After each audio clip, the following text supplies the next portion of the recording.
This episode of Toy Time is brought to you by Carol Forrest. Miss Forrest is an EC teacher in Franklin County Schools. In this video, she'll teach you all about a fun way to practice counting, to practice sorting, and to learn about tens and ones. Hi friends, I am Carol Forrest, the Burroughs Welcome Fund 2020 Teacher of the Year in the North Central region of North Carolina. I'm glad to be with you for a fun lesson in math. Do you love math? I do too. I love numbers and how predictable they are and how always they're going to be the puzzle and the interesting things that we can do. So let's get started with some junk box math today. I have my junk boxes, and you know I have been a teacher for a little while, and so my junk boxes I have collected over a lot of years, and I'm going to show you some of the things in my junk boxes, but I want you to be able to make your own junk boxes at home. So I have some things I'm going to show you. Everybody knows what this is, those Ziploc baggies that we need when we're putting a treat in. Mine is empty. This would be the perfect junk box. Go find something like this. There's another one. Oh, I love this in my coffee. All it is an empty box, and you can use it for your junk box collecting things. And I have one more, that special little note card box that is now empty. You could use it for your junk box collection. So the first thing you're going to have to do is you're going to have to go to the kitchen. Ask Mom if you can empty a box. Ask Grandma if she has something special, a little box that you could use for your junk boxes. And then you're going to go out and find some things to put in those junk boxes. I have a couple of ideas right here. First of all, I have some barrettes. They're just right out of the bathroom drawers. And I am going to put my barrettes in one of my new junk boxes because barrettes are something we can use for junk box math. I'm going to stick them in here. I left my other junk box thing back on my table, but what it is are just a collection of dice, and I am going to put it in this junk box. And so you're going to come back with your boxes, and we're going to talk about what can go in junk boxes and how to do junk box math. Can you pause the video and find something around your house that can be used as a junk box? Then find something that can go inside of the box. You can find seashells, rocks, beads, buttons, or many other items that are around your house.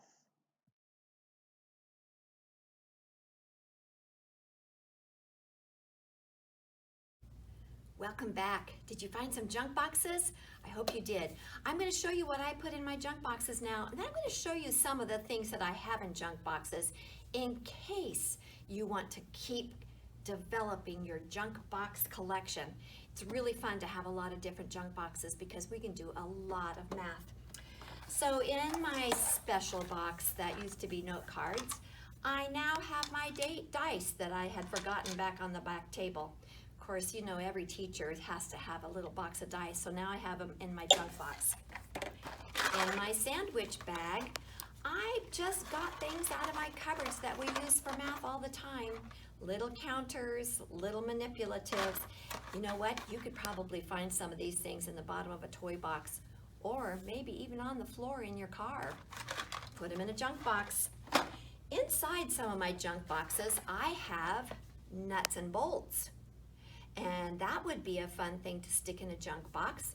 Just ask someone in the garage or in the shop to help you find some. I also have some shells. Those of you who live over on the beach, particularly, you would have great collection of shells. These were cut off of a pretty little hanger, but now they are in my junk box collection. I also have old keys. I just went to all of my friends around me and asked them to look in their junk boxes in the junk drawers in the kitchen and find their old keys. And now I have a collection of keys for my junk boxes. Rocks is an easy thing to collect. Rocks makes a great junk box collection. Some other ideas would be cold cereal, beans, coins. things like that around. Are you ready to get started? We're going to start on our very first junk box math skill that we can work on. We are going to sort. Sort means that you're going to put your junk box things out. You're going to use your eyes, maybe use your ears, but mostly your eyes, maybe your sense of feel as well, and you're going to find what is the same about some and different about others. We're going to sort them according to attributes. So let's see what I have in my next junk box down. I have buttons. Buttons would be easy. I'll pour them out. I'm going to show you how we can sort these. I have a couple of ways that you can sort. You can use a couple of pieces of paper and sort them into 2 groups. You could sort them into 3 groups. You could sort them into as many groups as you find attributes that are the same, or you could use a piece of tape on the rug, right? And put a piece of tape down and sort them one side and then the other. I'm going to sort mine into groups of the smaller buttons and the bigger buttons. So I'm going to just take a few of my bigger buttons and a few of my smaller little beads right here that really aren't buttons, but they're in the same junk box, and when you put things in the same junk box, then they're going to be parts that you're going to sort. There we go. I am just finding what is the attribute that is similar in all of these, but different from all of these. So do you see that I have big and small? If you are at home and you're doing your junk box right now, here's the rule for doing junk boxes. Be creative.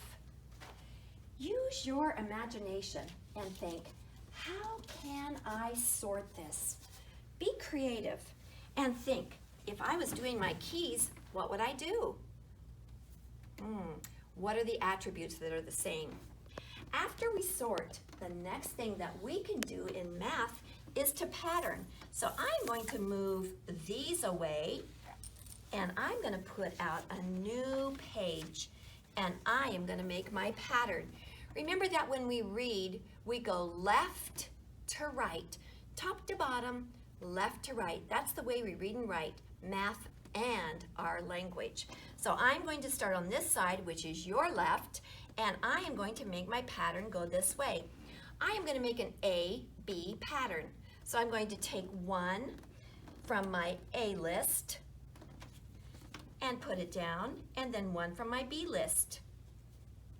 One from my A pile, one from my B pile, one from my A's, and one from my B's. Now, if you noticed, it doesn't matter what color it is, because what matters is that the size, which is how I sorted them, is creating my pattern. So let's read it. I have small, big, small, big, small, big. What would come next? Yes, small. You're so smart. I can continue my pattern. Have someone check it and see if you're doing the right kind of pattern. I'm going to take my junk box. I'm going to put it back. I am going to put all of these back into my same junk box.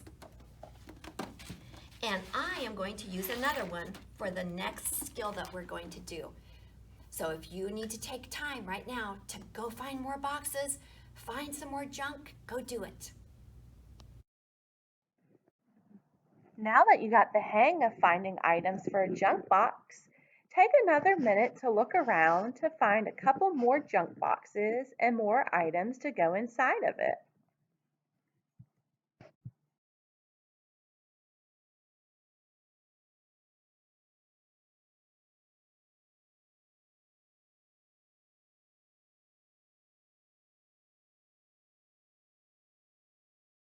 Hi, welcome back.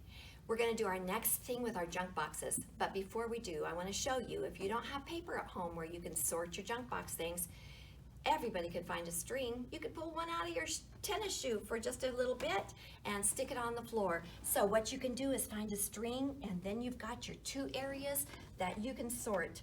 I've decided to use my old mismatch earring box for my next sorting activity. And I would have to pour it out and take a look at all the different kinds of things that I have. And how in the world could I sort those earrings into any kind of groupings?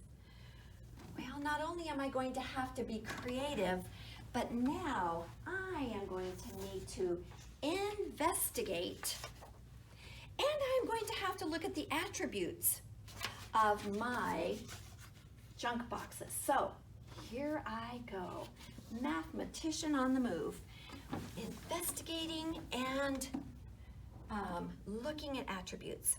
Well, I can see right off the bat that I have some earrings that are circular. So I'm going to put all my circles right here to start with. Anything that I could say, this is a circle, this is a circle, there's another circle, there's another one. Oh my goodness, how would I have known that I would have had so many circles? Looks like a little junk box stuff that got in from another junk box. And now I could do everything else that's not a circle, or I could choose another category to do. I think I'm going to do beads because I see a lot of beads. So I'm going to take my old earrings that have beads, and I am going to put them on this side. Do you see any more beads? I see some little ones here. There they are, and I see some more. Remember, look at your attributes and investigate. But this is not what we're going to do with this junk box, actually. After we sort and after we pattern, which you can do again, we would want to count. Counting is very important as we learn to do math, because when we're counting, we're assigning a numerical symbol and concept to a quantity. So I am going to put my earrings back in a pile. I am going to take away my sorting string, and I am going to count. And right now what I'm going to count to is I'm going to count to 10. I'm going to put my earrings in piles of 10, so count with me. 1, 2, 3, 4, 5, 6, 7, 8, 9, and 10. Let's do it again. 1, 2, I'm going to put these together because they don't really belong here. 3, 4, 5, 6, 7, 8, 9, and 10. Let's do another pile of 10. 1, 2, 3, 4, 5, 6, 7, 8, 9, 10. Do you think we have enough to do another 10? Let's find out. 1, 2, 3, 4, 5, 6, 7, 8, 9, and 10. We did. Look what we have left over. One little out of the junk box earring right there. Do you know what I could do with my 10s and my 1s? I could be counting now and doing place value exercises. So I can count by 10s and add my 1s in. Let's do it together. I have 10, 20, 30, 40, 41. I have 41 earrings in my junk box. How fun. You could write it on a little sticky pad or a piece of paper that you could find, turn it upside down, and see if someone in your house knew how you sorted your and counted your junk box items into tens and ones. Do it with a friend, do it with a cousin, do it with a brother and sister, and practice counting your tens and ones. Can you pause the video to practice counting by tens and ones using the items in your junk box?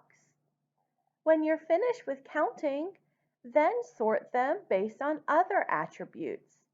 You can sort them by size, by color, by shape, or by something else.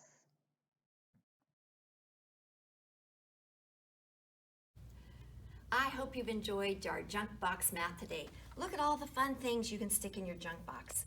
So many things in your kitchen, in your bedroom, in your car, all around your home, outside. Go on a scavenger hunt. Find things that are the same, that have those same kind of attributes. And then remember that what we're doing is being creative. We're investigating the things that we have found. We're finding attributes. Investigating too, how I could sort. How could I do it differently? And then we're going to analyze and say, what can I do now that I have them sorted? I could do patterns. I can do groupings. I can count them. I can put them in piles of 5. I can count by 5s. I can count by 10s. I'm doing place value. Whatever you're doing, enjoy it. Enjoy your math, enjoy your junk boxes, and enjoy this time apart. We'll see you again next time.